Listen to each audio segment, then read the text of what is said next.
लेकिन सबसे पहले प्राथमिकता है ये पलायन का रुकना।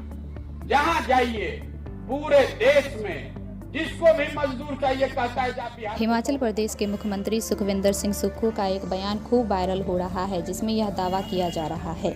उन्होंने हिमाचल प्रदेश में हो रहे भूस्खलन के लिए बिहारी आर्किटेक्ट को जिम्मेदार ठहराया। जाहिर है राजनीतिक बयानबाजी होनी है और वो हो भी रही है। इसे लेकर प्रशांत किशोर ने कहा कि अभी भी समय है, जाग जाइए, नहीं तो बिहारी कहकर दूसरे राज्य के लोग जब गाली देते हैं तो सुनने के लिए तैयार रहिए। अगर बिहार की दशा नहीं सुधरी तो वो दिन दूर नहीं जब 5 वर्ष बाद उत्तर प्रदेश और मध्य प्रदेश में भी हमें मारा जाएगा और कहा जाएगा कि बिहारियों को भगाओ। इसीलिए बिहार में सबसे ज़रूरी है कि पलायन को रोका जाए, क्योंकि पूरे देश में जहां जाइए जिनको भी 100 मजदूर की ज़रूरत होती है तो उनको कहा जाता है कि जाओ बिहार से मजदूर पकड़ कर ले आओ। लालू यादव और नीतीश कुमार ने 32 साल में बिहार को मजदूर बनाने की फैक्ट्री बना दी है। हम लोगों का आत्मसम्मान ही मर गया है। बच्चा पैदा कीजिए और उनको पेट काट कर बड़ा कीजिए और ट्रेन बस में जानवरों की तरह ठूस कर भेज दीजिए मजदूरी करने के लिए।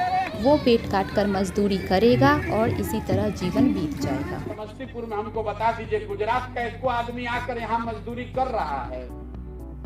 कोई केरल तमिलनाडु से आके बिहार में मजदूरी कर रहा है। भाई गुजरात में गरीब नहीं है, केरल तमिलनाडु में गरीबी नहीं है, वहां पर भी गरीबी है।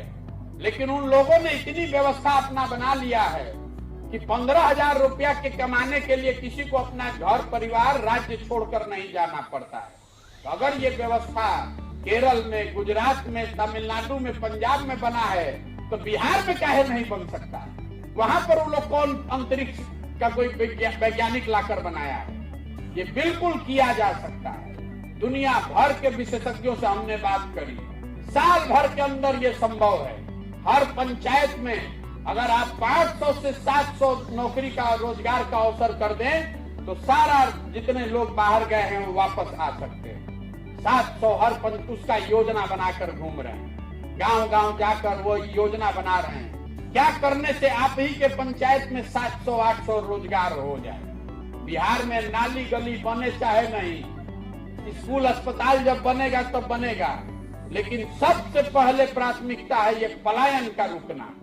जहां जाइए पूरे देश में जिसको भी मजदूर चाहिए कहता है जा बिहार से 100 को पकड़ के ले आओ।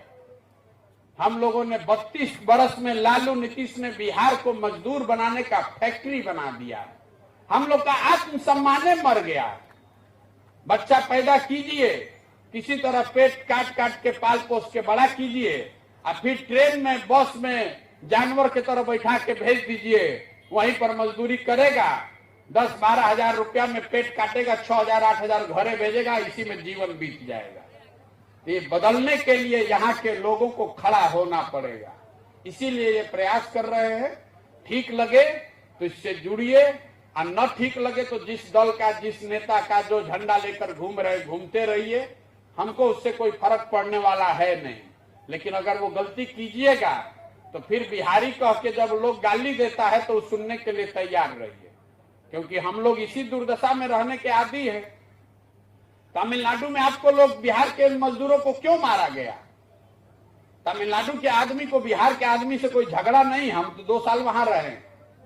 झगड़ा ये है कि तमिलनाडु में मजदूरी है 600 रुपया डेली का, अब बिहार का बेचारा गरीब जाता है वो 400 रुपया में काम करने को तैयार हो जाता है। तो वहां का जो मजदूर गरीब है वो कह रहा है कि सब बिहारी के आने की वजह से हमारा भी रेट कम हो रहा है। तो आज तमिलनाडु में लोग हम लोग को मार रहा है। 5 वर्ष के बाद लिख कर रखिएगा, अगर दशा हम लोग का नहीं सुधरा तो यूपी और मध्य प्रदेश में भी हम लोग को मारा जाएगा। वहां पर भी लोग कहेगा कि बिहारी सबको भगाओ, क्योंकि वो राज्य आगे बढ़ रहे हैं और हम लोग पीछे जा रहे हैं। आप अपना समस्तीपुर देख लीजिए, आपका पेपर मिल बंद, आपका चीनी मिल बंद, आपका जूट मिल नाम के लिए चल रहा है। दूसरे राज्य में नया नया उद्योग लग रहा है, बिहार में जो था वो भी बंद हो गया। इसलिए जगिए, सुधारिए। खाली झंडा लेकर घूमने से नहीं होगा, सबको कंधा लगाना पड़ेगा।